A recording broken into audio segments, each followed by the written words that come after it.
Hello दोस्तों, हम आपको एक मोह माया की कहानी सुनाते हैं। मेरा एक मित्र है, जब भी उससे बात होती है तो वो हर चीज में मोह माया कहता है कि ये सब मोह माया है। तो फिर एक दिन मैंने पूछा, माया है क्या, मोह है क्या? तो वह चुप हो गया, कुछ बोला ही नहीं। फिर उसने मुझसे पलटकर पूछा कि मोह क्या है, तो उस चीज में मैं भी सटीक कुछ नहीं बता पाया। तो आपसे जानना था कि मोह और माया है क्या असल में।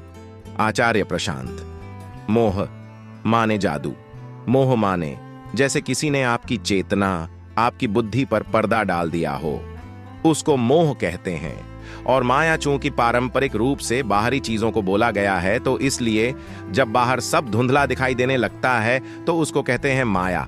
अंदर धुंध का छा जाना है मोह। मोह है मन पर धुंध का छा जाना, जैसे किसी को नशा हो गया हो। मोह माने एक आंतरिक नशा, भ्रम की स्थिति, एक अचेतन आंतरिक स्थिति, इसको कहते हैं मोह। चार्म, जादू, डिल्यूजन, भ्रम, जैसे परवश हो गया हो मन, ये मोह है। एन्चेंटमेंट, आकर्षण। समझ में आ रही है बात? आप जब किसी को बोलें कि तू मोहित है, तो उसका क्या अर्थ है? डिल्यूडेड, भ्रमित हो। तुम्हारा दिमाग अभी खराब है, तुम्हें कुछ समझ में नहीं आ रहा है। मोह माने दिमाग पर पर्दा डल जाना, चेतना को नशा हो जाना, एक तरह का हिप्नोसिस, वशीकरण, जादू, ये मोह है। मोह की परिभाषा ही यही है। तो इसलिए फिर मोह से संबंधित ये मुहावरा चलता है, मोह माया। जब कहते हो मोह माया, तो उसमें आशय होता है मोह से कि भीतर एकदम कोहरा फैल गया है, और माया से फिर आशय होता है कि बाहर अब कुछ साफ दिखाई नहीं दे रहा। मोह माया माने चूंकि भीतर अब कोहरा छा गया है, इसलिए अब बाहर कुछ साफ दिखाई नहीं दे रहा। ऐसे ही चलता है मोह ममता, उसमें भी ममता से पहले मोह आता है। मोह माया में भी माया से पहले मोह आता है ना। कोहरा पहले भीतर छाता है, फिर कोहरा बाहर छाता है।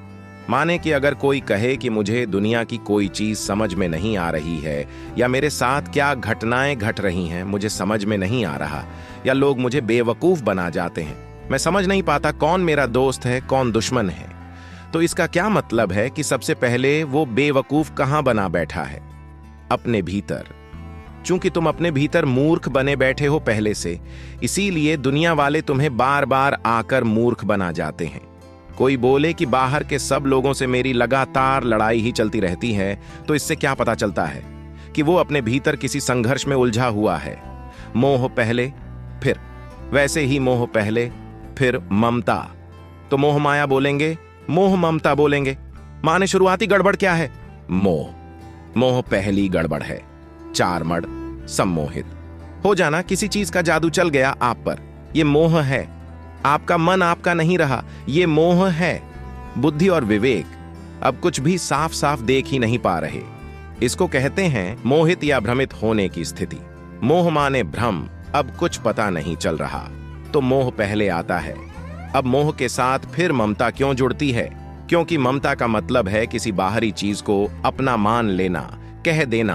मम, किसी बाहरी चीज को अपना मान लेना।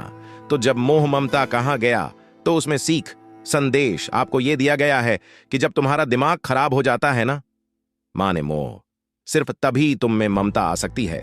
बिना मोहित हुए ममता संभव ही नहीं है। बिना विक्षिप्त हुए, पागल हुए ममता आएगी ही नहीं। ममता का मतलब है ऐसी चीज को अपना मानना जो तुम्हारी है ही नहीं। तुम्हारी कोई चीज नहीं है इस दुनिया में। आप बोलते हो मम देह, ये देह तक आपकी है नहीं, तो और कौन सी चीज आपकी होगी? ममता का मतलब है पराई चीज को सचमुच ऐसा कहना कि मेरी है, और यही नहीं, फिर उसकी देखभाल करना, झाड़ना, उसको संभालना, संजोना, उसको तमाम तरीके के खतरों से बचाना, उस पर अपने समय और ऊर्जा का निवेश करना, यही ममता है ना।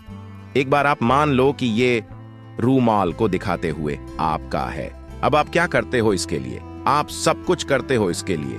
कोई इसे छीने, आप उससे लड़ोगे, आप इसको साफ करोगे, आप इसे तह करोगे, आप इसे सुरक्षित जगह पर रखोगे, सब करते हो ना। और ये सब आप कर रहे हो, जबकि ये आपका है ही नहीं। जो इसका असली मालिक है वो इसे कभी भी लेने आ सकता है, तो वो ममता कहलाती है। दूसरे की चीज को अपना मानना कहलाता है ममता। दूसरे की चीज को अपना मानने की मूर्खता को कहते हैं ममता। और वो ममता बिना मोह के संभव ही नहीं है।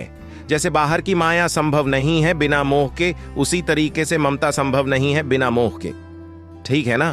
तो मोह माने अपनापन नहीं होता, मोह माने अटैचमेंट, आसक्ति भी नहीं होता। मोह माने क्या होता है? भ्रम, जादू, काला जादू। जब आप पाओ कि कोई एकदम ही बहकी बहकी बातें कर रहा हो तो उसके लिए फिर शब्द है कि ये तो बेचारा मोहित हो गया है। मोहित माने पागल, बिल्कुल।